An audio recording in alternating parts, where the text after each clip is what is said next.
Bismillahirrahmanirrahim. Assalamualaikum warahmatullahi wabarakatuh. Alhamdulillah, wassalatu wassalamu ala rasulillah Sayyidina wa maulana Muhammad bin Abdillah wa ala alihi wa sahbihi wa mawala amma ba'du. Yang kami hormati dosen penguji uji kinerja atau yang lebih dikenal dengan UKIM PPG PAI dalam jabatan tahap 2 tahun 2021.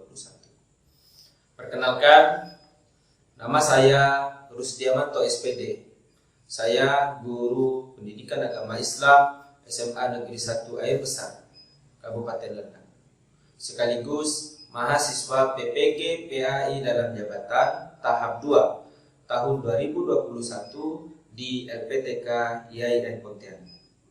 Pada saat ini, Senin 29 November 2021, saya akan melaksanakan kegiatan praktek pembelajaran untuk memenuhi ujian kinerja atau UKIM PPG PAI dalam jabatan tahap 2 tahun 2021 dengan mengambil materi pembelajaran pernikahan dalam Islam. Materi ini ada pada bab 4 semester ganjil kelas 12. Untuk lebih jelasnya, berikut video praktik belajar yang saya laksanakan. Selamat menyaksikan. Assalamualaikum warahmatullahi wabarakatuh. Waalaikumsalam warahmatullahi wabarakatuh.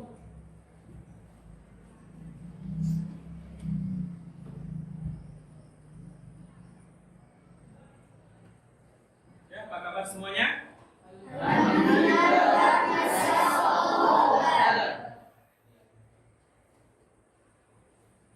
Apa ada yang belum masuk hari ini? Masuk semua, Pak. Ya, masuk semua ya.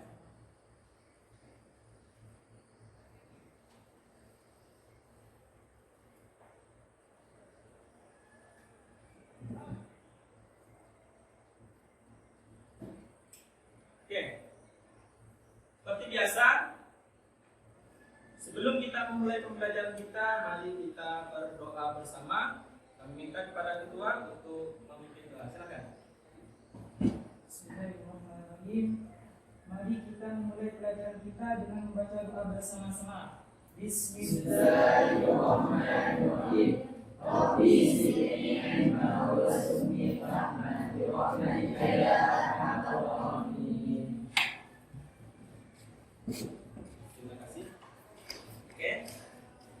Setelah membaca doa, mudah-mudahan ilmu yang kita dapatkan bersama menjadi ilmu yang barokah dan bermanfaat untuk orang yang ada di sini. Nah, sekarang seperti biasa, sebelum kita memulai pembelajaran, mari kita bersama-sama membaca Al-Quran atau tadarus Quran. Sebelumnya kita sudah membaca surah apa? Masih ingat? Iya, surah Al-Asr. Berarti hari ini kita lanjutkan. Selanjutnya surah apa? Surah At-Takatsur. Oke, kita mulai bersama. A'udzu billahi minasy syaithanir rajim. Bismillahirrahmanirrahim. Alhaakumut takatsur hatta zurtumul maqabir. Kalla sawfa ta'lamun. Thumma kalla sawfa ta'lamun. Kalla law ta'lamuna ilmal yaqin latarawunnal jahim. Thumma latarawunnaha 'ainal yaqin. Thumma latus'alunna yawma idzin 'anin na'im. Shadaqallahul 'azim. Terima kasih. Ini jadi kegiatan kita sebelum memulai pembelajaran yakni tadarus Quran. Baik, kita lanjutkan. Oke, masih ada yang ingat pembelajaran kita sebelumnya? Iya, pelajaran sebelumnya kita sudah membahas tentang materi tentang iman kepada hari akhir. Pada pagi ini, pada kesempatan kali ini kita akan membahas tentang pernikahan Islam. Kita akan membahas tentang pernikahan dalam Islam. Pernikahan dalam Islam. Indahnya membangun mahligai rumah tangga. Nah, ini merupakan bab terakhir dari pembelajaran pendidikan agama Islam pada semester 1 ini. Apa sih tujuan pembelajaran kita kali ini? Nah, tujuan pembelajaran kita kali ini, Bapak harapkan setelah pembelajaran ini dengan model pembelajaran scientific approach, peserta didik dapat yang pertama meyakini kebenaran ketentuan pelaksanaan pernikahan berdasarkan syariat Islam. Yang kedua, menunjukkan sikap bersatu dan kebersamaan dalam lingkungan masyarakat sebagai implementasi ketentuan pernikahan dalam Islam. Yang ketiga, menganalisis dan mengevaluasi ketentuan pernikahan dalam Islam. Yang keempat, menyajikan prinsip-prinsip pernikahan dalam Islam. Nah, inilah rangkaian dari tujuan pembelajaran kita kali ini. Nah, sebelum kita memulai pembelajaran kita, silakan adik-adik semua amati, perhatikan video pembelajaran berikut ini.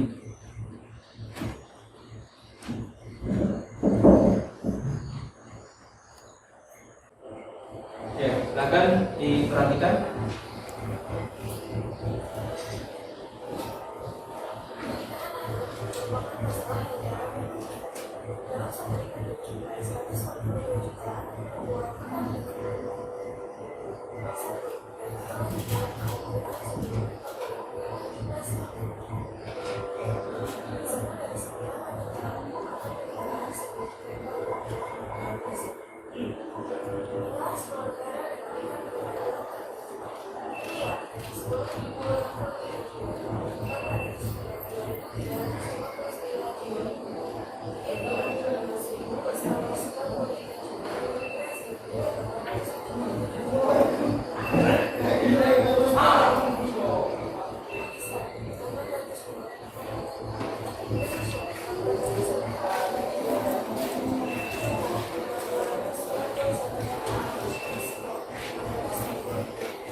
Oke, setelah video pembelajaran tadi, setelah mengamati video pembelajaran tadi, banyak dampak dari pernikahan muda atau nikah dini.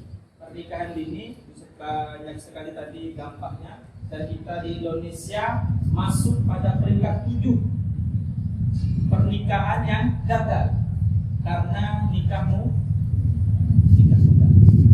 Nah, sekarang Bapak minta kita membagi kelompok menjadi 3 kelompok seperti sebelumnya yang sudah kita bagi. Ya, kita bagi menjadi 3 kelompok. Silakan pindah yang ini masuk pada kelompoknya, kelompok 1, kelompok 2 dan kelompok 3. Silakan. Sesuai dengan kelompok yang sudah kita bagi sebelumnya. Silakan berpindah. Oke, baik.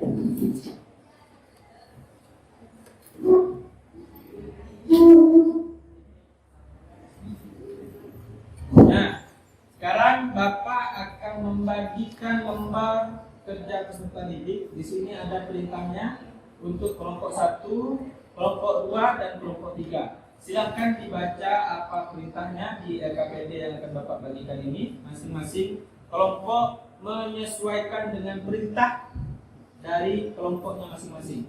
Itu kelompok 1, ditulis dulu nama-namanya, siapa nama-nama kelompoknya. Kemudian perhatikan dan kerjakan apa perintah dari LKPD ini.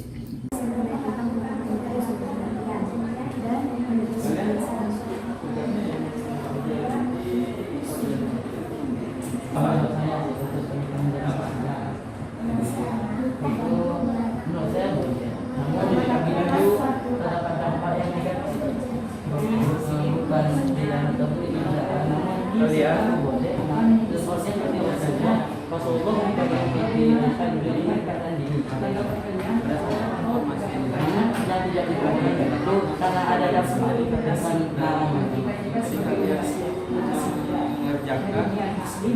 tentang menjelaskan tentang makna pernikahan dalam apa yang ada di iya sama ayat Al-Qur'annya. jadi arti Silakan diskusikan. Nah, itu kalian itu kan kelompok dulu. Coba diperhatikan apa tugas nanti tentang hukum pernikahan menurut hukumnya. Kalau tadi kan makna kelompok 1 itu makna. Kalian menjelaskan tentang hukum. Hukum pernikahan itu dalam hal itu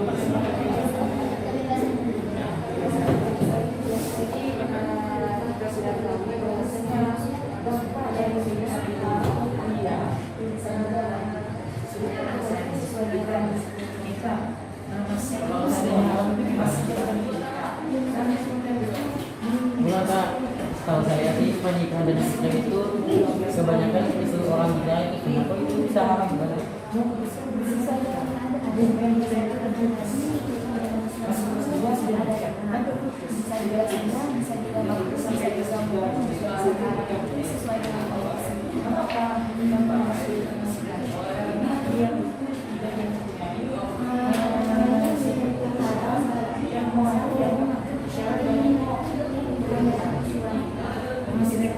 dan hasil dari pengalaman.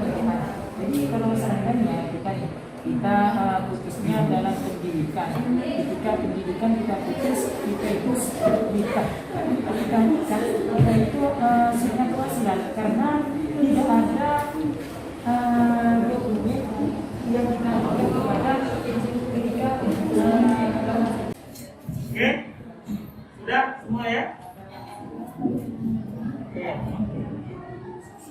Bapak minta setelah kalian melakukan analisis atau diskusi masing-masing kelompok sesuai dengan LKPD yang sudah Bapak ajukan, kami minta untuk dijelaskan atau dipresentasikan, dimulai dari kelompok 1 dulu.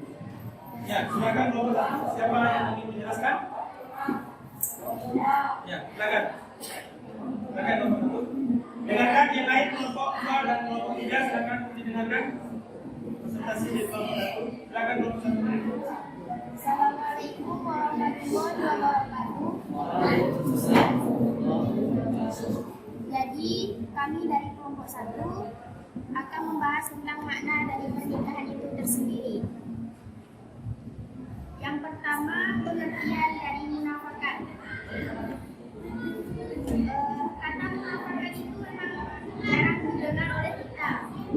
Yang mana arti dari munafakat tersebut ialah pernikahan atau perkawinan. Pernikahan atau kata dasar dari pernikahan adalah nikah. Yang mana kata nikah tersebut mempunyai persamaan dengan kata kawin. Nah, menurut bahasa Indonesia, kata nikah berarti berkumpul dan bersatu. Sedangkan menurut istilah syariat, nikah itu berarti melakukan suatu akad atau perjanjian untuk mengikat diri antara seorang laki-laki dan seseorang perempuan serta menghalalkan hubungan kelamin antara keduanya dengan dasar sukarela dan persetujuan bersama demi terwujudnya keluarga bahagia yang diridhoi Allah Subhanahu wa taala. Nah, dari hadis Rasulullah SAW yang dikeluarkan oleh Anas bin Malik radhiyallahu anhu, bahwasannya dalam Nabi Muhammad memuji Allah Subhanahu wa taala dan menyanjungnya. Beliau bersabda, "Akan tetapi aku sholat, ikut berpuasa, makan dan menikahi wanita. Barang siapa yang tidak suka dengan perbuatan itu, maka dia bukanlah dari golonganku." Hadis riwayat Bukhari dan Muslim. Di bagian kedua, hukum nikah itu tersendiri. Jadi pengertian dari hukum nikah, ketentuan-ketentuan dalam pernikahan yang harus dipenuhi agar pernikahan itu sah. Hukum nikah tersebut ada 5 macam. Yang pertama, ada calon suami dengan syarat laki-laki yang sudah berusia dewasa atau 19 tahun, beragama Islam, tidak terpaksa atau dipaksa, tidak sedang dalam ihram dalam haji, dan bukan calon istrinya. Yang kedua, ada calon istri dengan syarat wanita yang sudah berumur 16 tahun, bukan perempuan muslim, dan tidak dalam ikatan perkawinan dengan orang lain, maksudnya bukan istri orang lain, bukan mahram bagi calon suami, dan tidak dalam ihram haji atau umroh. Yang ketiga, ada wali nikah, yaitu orang yang menikahkan mempelai laki-laki dengan mempelai wanita atau mengizinkan pernikahannya. Dari dalam wali nikah ini dibagi lagi menjadi 2. Yang pertama, wali nasab, yaitu wali yang mempunyai pertalian darah dengan mempelai wanita yang akan dinikahinya. Yang kedua, wali hakim, yaitu kepala negara yang beragama Islam. Di Indonesia, wewenang presiden dilimpahkan kepada pembantunya, yaitu Menteri Agama. Kemudian Menteri Agama mengangkat pembantunya untuk bertindak sebagai wali hakim, yaitu kepala kantor kepala urusan agama Islam yang ada di setiap kecamatan. Wali hakim bertindak sebagai wali nikah jika nasab tidak ada atau tidak bisa memenuhi tugasnya. Adapun syarat-syarat dari wali nikah tersebut, yang pertama, beragama Islam. Orang yang tidak beragama Islam tidak sah menjadi wali nikah. Yang kedua, harus laki-laki. Yang keempat, baligh dan berakal.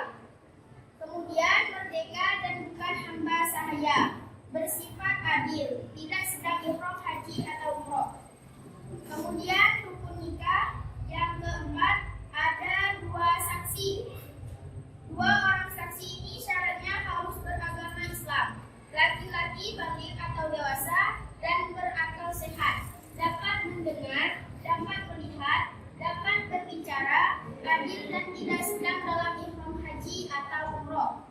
Kemudian yang terakhir ada akad nikah, yakni ucapan ijab qabul.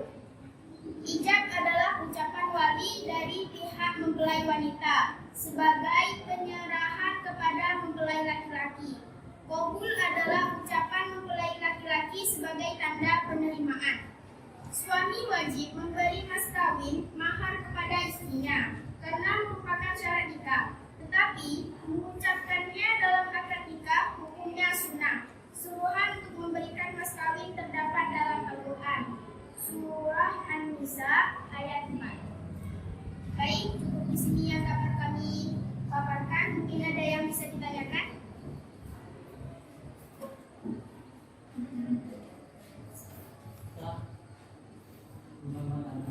Jadi kan definisi menikah itu adalah satu perkumpulan menurut bahasa. Apakah memang setiap perkumpulan itu disebut menikah? Contohnya, kita sekarang kan di berkumpul kan? Apakah ini juga disebut dengan menikah?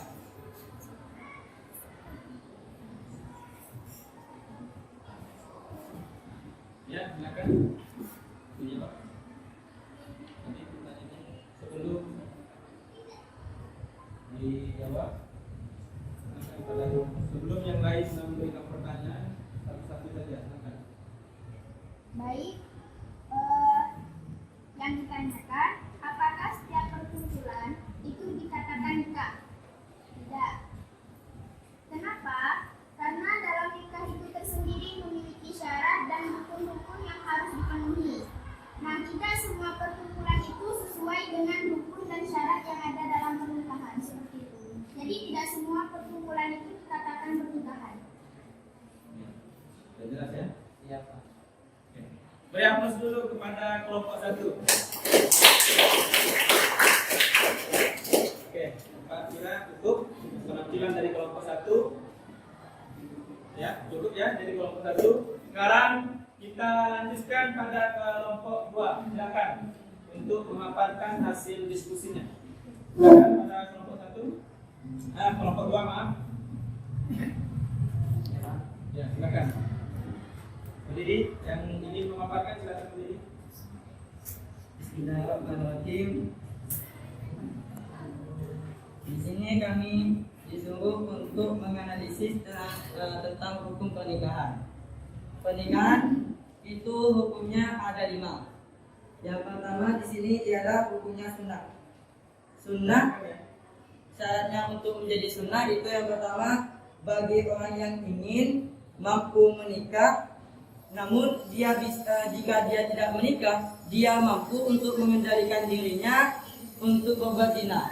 Jika orang tersebut mampu ingin menikah, namun tidak ingin menikah, namun dia bisa menghindar dari perbuatan zina, maka hukumnya menjadi sunnah. Yang kedua, yakni menjadi wajib. Yang kedua menjadi wajib. Apabila sama seperti tadi ingin, yang pertama. Yang kedua mau menikah. Sedangkan dia khawatir untuk melakukan zina, maka dihukumi wajib dikarenakan takut melakukan zina. Yang ketiga hukumnya haram. Dengan syarat menjadi haram jika niat kita yang ingin menikahi seorang perempuan itu dengan niat menyakitinya, yakni ingin menikahinya namun dengan niat menyakiti, itu menjadi haram hukumnya. Yang keempat yakni makruh. Makruh bagi orang yang mau menikah tetapi belum mampu memberi nafkah. Jika kita ingin menikah namun kita tidak mampu, maka hukumnya menjadi makruh. Yang kelima yakni mubah. Bagi orang yang mau menikah mampu dan memberi nafkah pada anak istrinya. Kita mau menikah, kita mampu memberi nafkah, jadi hukumnya mubah.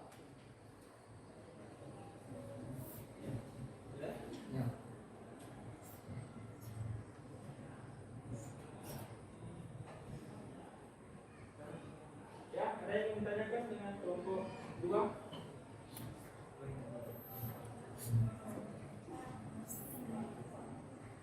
Silakan kelompok 3.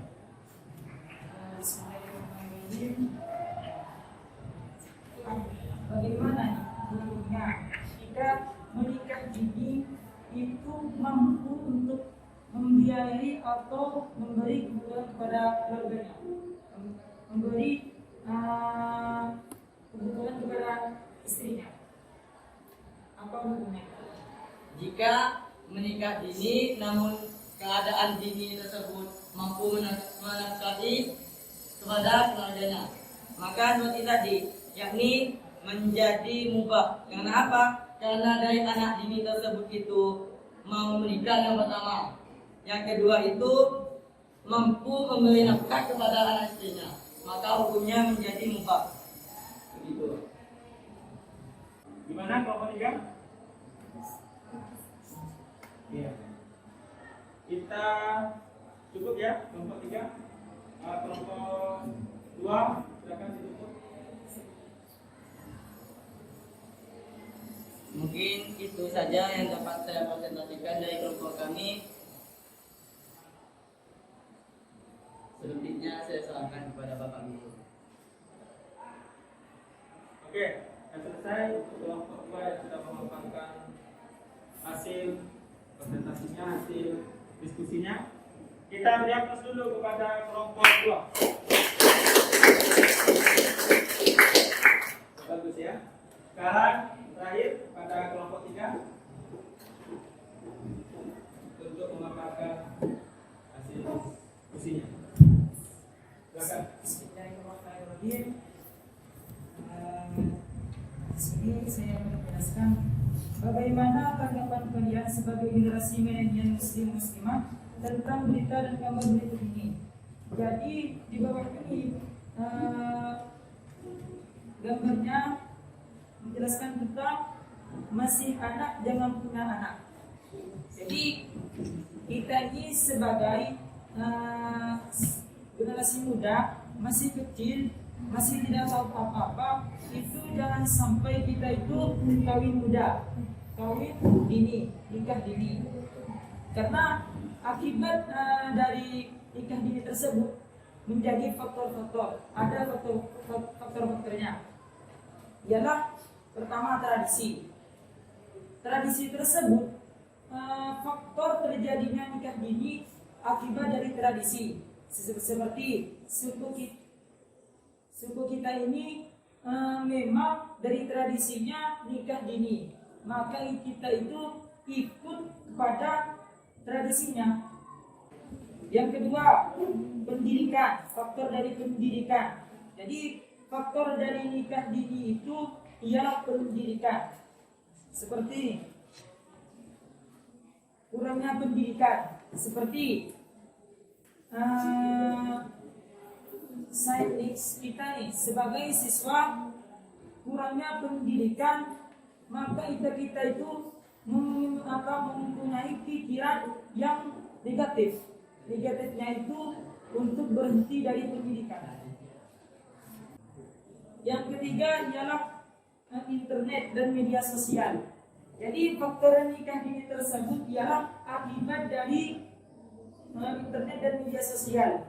Yang keempat, kemiskinan. Faktor dari kemiskinan tersebut ialah faktor dari pernikahan dini ialah kemiskinan.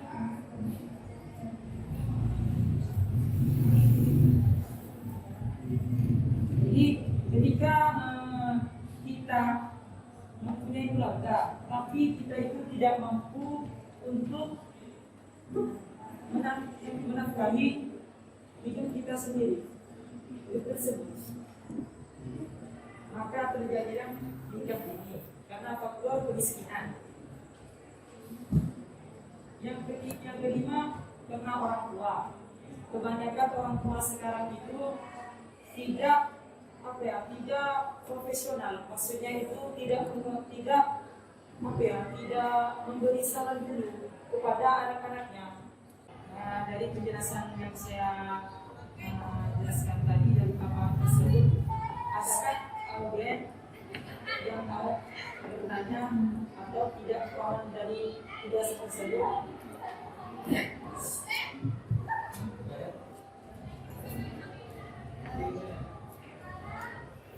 Dari kelompok 1, pertanyaannya, Indonesia itu kan termasuk ada di urutan ke-7 negara yang mayoritasnya nikah dini. Nah, pertanyaannya,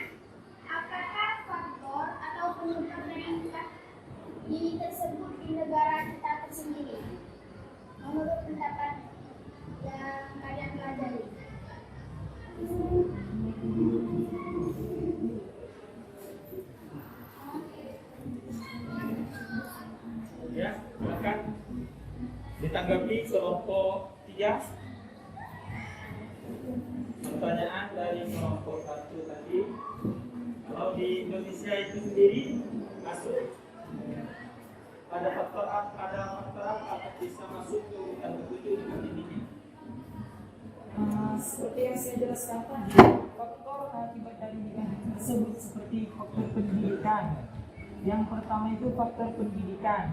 Yang kedua faktor internet dan media sosial. Dan yang ketiga ya kemiskinan. Itulah faktor dari nikah dini tersebut. Maka Indonesia ini menjadi peringkat ke-7 dari nikah dini tersebut. Karena faktor-faktor tersebut seperti pendidikan, faktor internet media sosial dan faktor kemiskinan. Ya. Oke, sudah sangat baik untuk kelompok 3. Terima kasih atas paparannya. Kita beri aplaus dulu kepada kelompok 3. Oke, silakan kelompok 1, kelompok 2 dan kelompok 3 yang sudah memaparkannya dengan sangat baik. Bapak kira sudah cukup untuk diskusi kita kali ini dari masing-masing kelompok, dan Bapak minta untuk kembali lagi ke tempat semula.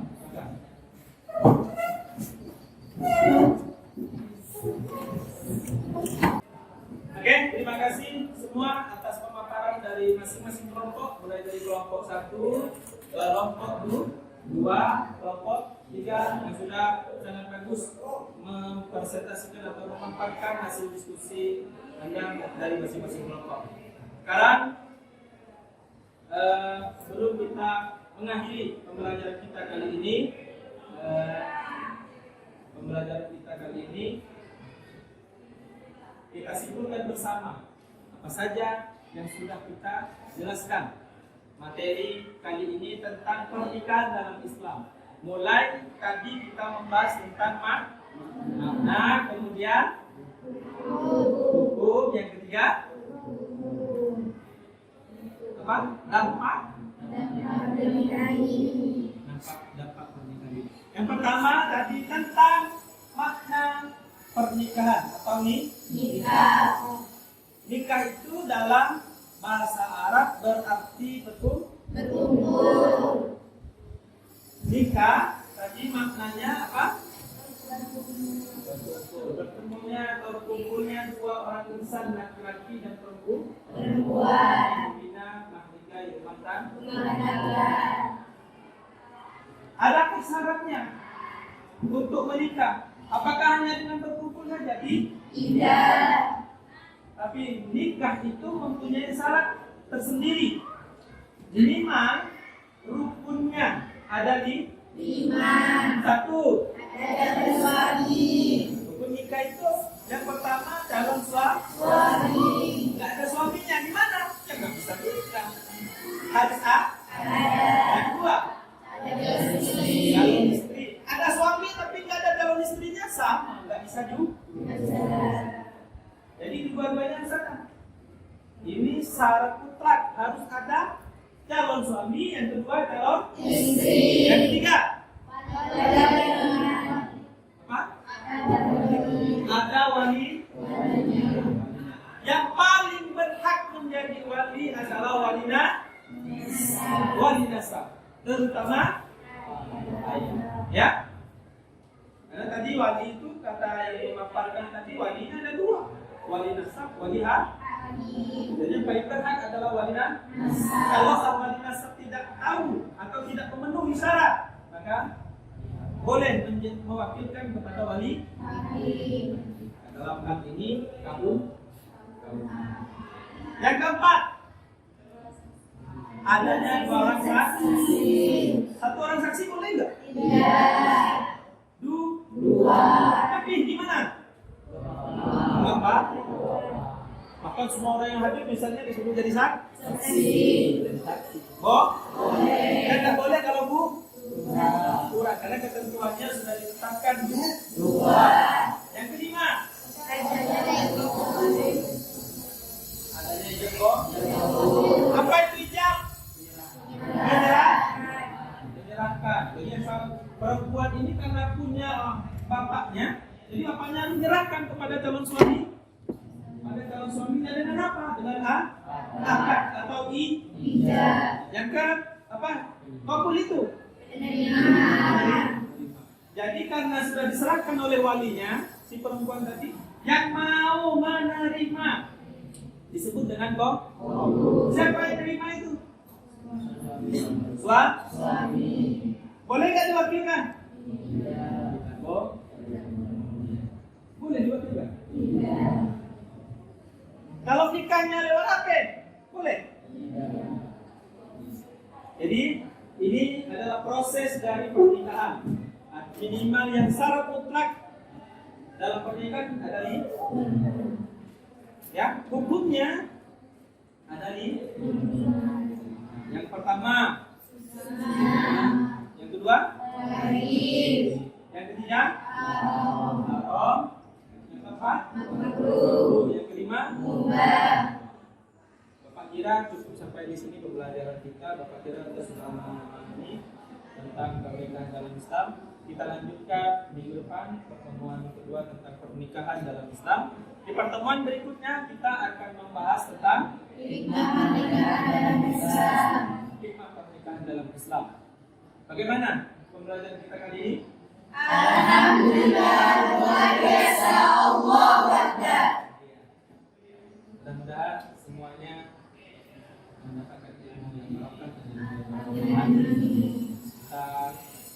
Sebelum kita tutup, Bapak ingin berpesan kepada semua, jaga kesehatan. Bulan depan kita sudah masuk pada penilaian akhir semester, jadi semuanya harus menjaga kesehatan agar semuanya dapat mengikuti penilaian akhir semester tersebut ya. Tetap di luar nanti tetap pakai masker, jaga jarak dan selalu cuci tangan ya, agar semuanya diberikan kesehatan oleh Allah Subhanahu wa Ta'ala. Amin. Mudah-mudahan semuanya mendapat yang terbaik, mendapatkan penilaian akhir semester yang terbaik. Yang paling penting adalah kalian semua sehat. Dan kita semua diberikan kesehatan. Amin. Kita tutup pembelajaran kali ini dengan doa kafaratul majelis. Kita berdoa bersama. Subhanallahumma wa bihamdika asyhadu an la ilaha illa anta astaghfiruka wa atubu ilaik. Sallallahu ala sayyidina Muhammad wa ala alihi wasallam. Walhamdulillahirabbil alamin. Oke, terima kasih atas perhatiannya semua. Lebih dan kurangnya mohon maaf. Bapak tutup dengan membaca hamdalah. Alhamdulillahirabbil alamin. Wassalamualaikum warahmatullahi wabarakatuh. Waalaikumsalam.